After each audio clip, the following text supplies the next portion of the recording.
بسم الله الرحمن الرحيم. ከኢትዮጵያ እስልምና ጉዳዮች ጠቅላይ ምክር ቤት የተሰጠ መግለጫ በኢትዮጵያ እስልምና ጉዳዮች ጠቅላይ ምክር ቤት ፕሬዝዳንት የተከበሩ ሼክ ሀጂ ኢብራሂም ቱፋ የተመራ ልኡክ በኦሮሚያ ክልላዊ መንግስት ፕሬዝዳንት የተከበሩ አቶ ሽመልስ አብዲሳ ጽፈት ቤት በመገኘት በሸገር ከተማ እየተከናወነ ባለው የመስጊድ ፈረሳ ጉዳይ ላይ 5 ሰዓታት የፈጀ ውይይት አድርገናል። በውይይቱ ላይ ከኦሮሚያ የሃይማኖት ተቋማት ጉባኤ አባላት የተገኙና የኦሮሚያ ክልል ከፍተኛ አመራር አባላት ተገኝተዋል። በውይይቱ ላይ የልኡኩ አባላት በሸገር ከተማ ስለፈረሱት መስጊዶች ጉዳይ በዝርዝር ማብራሪያ ሰጥተዋል።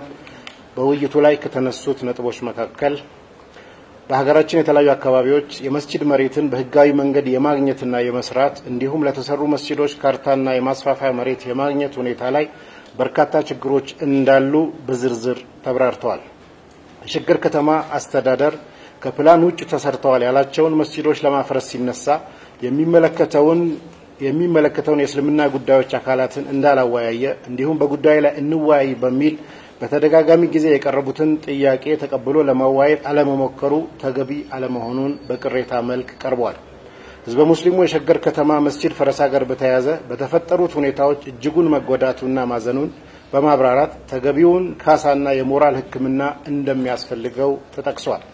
የኢትዮጵያ እስልምና ጉዳዮች ጠቅላይ ምክር ቤትም ሆነ ህዝበ ሙስሊሙ በየትኛውም የሀገራችን ክፍል ከተሞችን ለማዘመን የሚደረገውን እቅድን ልማትን ሆነ እድገትን የሚደግፈው እንጂ የሚቃወመው እንዳልሆነ ሆኖም በእቅዱ በቂ የእምነት ተቋማት ለአማኞች ማቅረብንና እቅዱ ሰው ተኮር መሆን እንደሚገባው ተብራርቷል።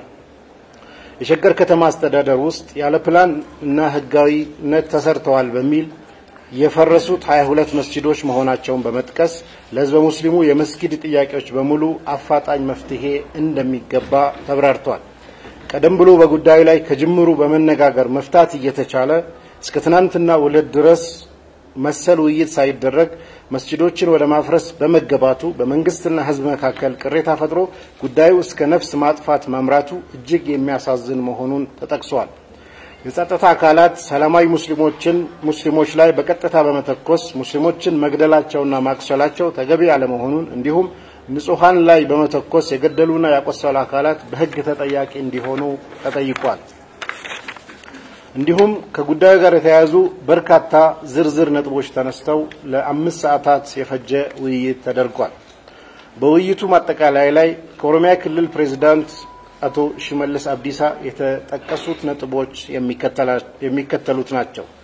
አንደኛ ቀደም ብሎ በጉዳዩ ላይ ውይይት አለመደረጉ ስህተት መሆኑን፣ ሁለተኛ በተፈጠረው ሁኔታ ህይወታቸው ላጡ ሙስሊሞች ማዘናቸውን፣ ሶስተኛ የሸገር ከተማ የሃይማኖትን እሴት መሰረት አድርጎ እንደሚገነባና እስልምናን ጨምሮ የሌሎች ቤተ እምነቶች ተቋማትን በብዛት በሸገር ከተማ ፕላን ውስጥ እንደተካተቱ፣ አራተኛ አስፈላጊውን የቤተ እምነት መስሪያ መሬቶችን በፕላኑ መሰረት ለምእመኑ እንደሚሰጥና በቆርቆሮ ሳይሆን የከተማዋን ፕላን በሚመጥን መልኩ በርካታ ዘመናዊ መስጊዶች በከተማው እንዲሰሩ እንደሚፈልጉ፣ አምስተኛ በሸገር ከተማ ላይ በሀገር ደረጃ ሊጠቀስ የሚችል ትልቅና ዘመናዊ መስጊድና ለሌሎች ቤተ እምነቶች ተቋማት መስሪያ ቦታ እንደሚሰጥ፣ ስድስተኛ በሸገር ከተማ ለእስላማዊ ዩኒቨርሲቲ ግንባታ መሬት የሚሆን እንደሚሰጥ፣ ሰባተኛ ሸገር ከተማ ከ20 እስከ 30 ሚሊዮን ነዋሪዎች ያላት ዘመናዊና በፕላን ብቻ ግንባታ የሚካሄድባት ከተማ ሆና ለመገንባት ህገወጥ ግንባታን መከላከል የተገነቡትን ህገወጦችን ማፍረስ እንደሚቀጥል፣ ለዚህ ደግሞ የእምነት ተቋማት ተባባሪ እንዲሆኑ እንደሚፈልጉ መጥቀሳቸው፣ ስምንተኛ እንዲሁም የሸገር ከተማ ፕላን ወደ ተግባር እስኪገባ ድረስ ሙሉ ለሙሉ መኖሪያ ቤቶች ባልፈረሱባቸው አካባቢዎች ለሚኖሩ ሙስሊሞች በጊዜያዊነት የሚሰግዱባቸው መስጊዶች የኦሮሚያ ክልል መጅሊስና የሸገር ከተማ አስተዳደር በጋራ በመነጋገር መስጊድ መስሪያ ቦታ እንዲያዘጋጁ፣ ዘጠነኛ የሸገር ከተማ ማስተር ፕላን በመጪው ሐምሌ ወር ወደ ተግባር ማዋል ከመጀመሩ በፊት በማስተር ፕላኑ ላይ ለእምነት ተቋማት የተዘጋጀውን ስፍራዎችን የሙስሊም ተወካዮች ከክልሉ መንግስት ጋር በጋራ ቀድመው ፕላኑን እንዲመለከቱና እንዲያረጋግጡ፣ አስረኛ በሸገር ከተማ ህዝበ ሙስሊሙ ያቀረባቸውና የሚያቀርባቸውን የመስጊድ ጥያቄዎች በፕላኑ መሰረት ምላሽ እንደሚሰጥ፣ 11ኛ ሸገር ከተማን ጨምሮ በመላ ኦሮሚያ ክልል ከዚህ ቀደም ሲደረግ እንደነበረው የእምነት ተቋማትና የመቃብር ስፍራ መስጠት እንደሚቀጥል፣ 12ኛ በሸገር ከተማ ውስጥ ካሉት 800 የሁሉም የእምነት ተቋማት መካከል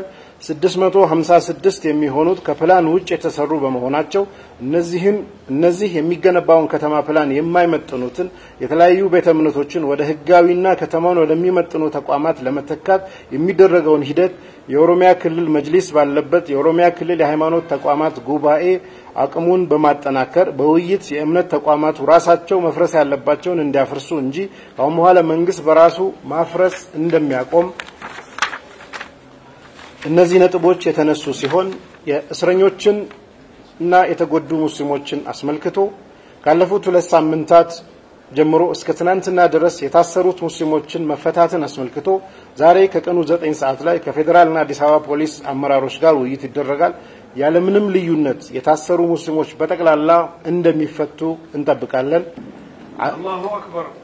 ሁለተኛ ባለፉት 2 ሳምንታት በአንዋርና ኑር መስጂድ በሸገር ከተማ የፈረሱትን መስጊዶችን በመቃወም ላይ እያሉ የተገደሉ ሙስሊሞችን ቤተሰቦች አላህ መጽናናቱን እንዲሰጣቸው ለሟቾች ደግሞ አላህ የሸሂድነትን ደረጃ እንዲለግሳቸው እየተማጸንን በሸገር ከተማ በፈረሱት መስጊዶች ምትክ ከሚሰሩት መስጊዶች መካከል የሸሂዶች መስጂድ ተብሎ እነርሱን ለማስታወስ ይሰየማል። በመስጊዱ ቅጥር ግቢ ውስጥም የሟቾች ስም ዝርዝር በጉልህ በሚታይ መልኩ ይጻፋል።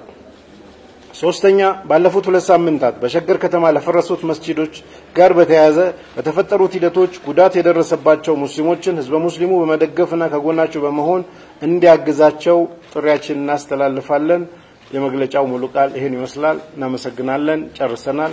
ዝርዝር ማብራሪያዎች አይኖሩንም። ከውጭ ሀገር የመጡ የማሌዥያ ሀገር አልጋ ወራሽና የዛ ሀገር ሙፍቲ ቀደም ብሎ በተያዘ ፕሮግራም የኢትዮጵያ እስልምና ጉዳዮችን ለመጎብኘት እየጠበቁን ነው የሚገኙት። ከአንድ ሰዓት በላይ አቆይተናቸዋል። አሁን ወደ እነሱ ስለምንሄድ የመግለጫውን ሙሉ ቃል ተቀብላችኋል። በዚህ መሰረት የተስማማንባቸው ነጥቦችን በዝርዝር ወደ ተግባር ለማዋል የኦሮሚያ እስልምና ጉዳዮች ጠቅላይ ምክር ቤት እንደዚሁም የሚመለከታቸው አካላት ተከታታይ ሌሎች ሂደቶች እንደሚኖሩና እንደተጠቀሰውም በዋናነት እስካሁን ፌደራል መጅሊስ ይዟቸው የነበሩ ጉዳዮችን ወደ መሬት የማውረድ ያፈጻጸም ጉዳይ ስለሆነ በዋናነት የኦሮሚያ እስልምና ጉዳዮች ጠቅላይ ምክር ቤት ባለቤት ሆኖ እንደከዚህ ቀደሙ ከኦሮሚያ የሃይማኖት ተቋማት ጉባኤ ጋራ እያንዳንዱን አፈጻጸም ወደ ተግባር ያውላል። የፌደራል እስልምና ጉዳዮችና ትናንት የተሳተፈው ልዑክ አዲሱን ማስተር ፕላን በማየት የትኛው ቦታ ለመስጊዶች እንደተያያዘ የማረጋጋት ስራን በሚቀጥሉት ቀናቶች የምንሰራ መሆኑን ለመግለጽ እንወዳለን። ስለሰማችሁ እናመሰግናለን። ይሄን ይመስላል መግለጫችን። ሰላም አለይኩም ወራህመቱላሂ ወበረካቱ።